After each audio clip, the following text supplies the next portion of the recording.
An bena dɛmɛ wɛrɛ di sisan n'o ye dollar wari miliyɔn 500 ye Philippines jamana na walasa k'an ka lakana jɛ ka fɔ sabati a y'o fɔ kunnafonidilaw ka lajɛ dɔ senfɛ. N'a laɲini ye ka sɔrɔdasi kulu tubabu tilennen n'o ye forces armées modernes u ni Philippines kɔgɔjida kɔlɔsikɛlaw kɛ bita ye o bena dɔrɔn siɲɛ kelen mɔgɔw ka bɔsɔn kɔnɔ a y'o fɔ ka fara kan. O ye dɛmɛ miliyari 2 dɔ ye min dira avril kalo la ka ɲɛsi o marabolow ma Amérique jamana ka sariyatigɛlaw ka so fɛ n'o ye congrès.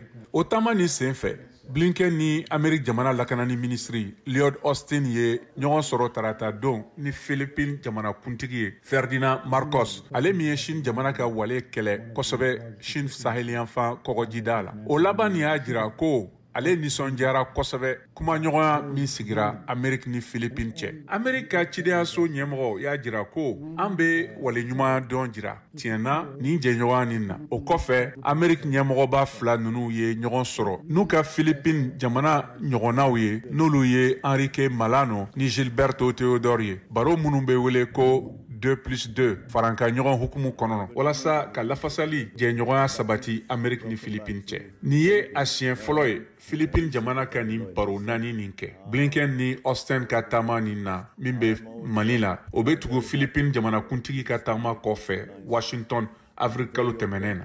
Lajɛ dɔ senfɛ Laos sibiri tɛmɛnen Chine jamana kɔkanko ministri Wang Yi y'a ɲini a ka Amérique jɛɲɔgɔn fɛ ko a kana tasuma fiyɛ ni marako mankan nin na.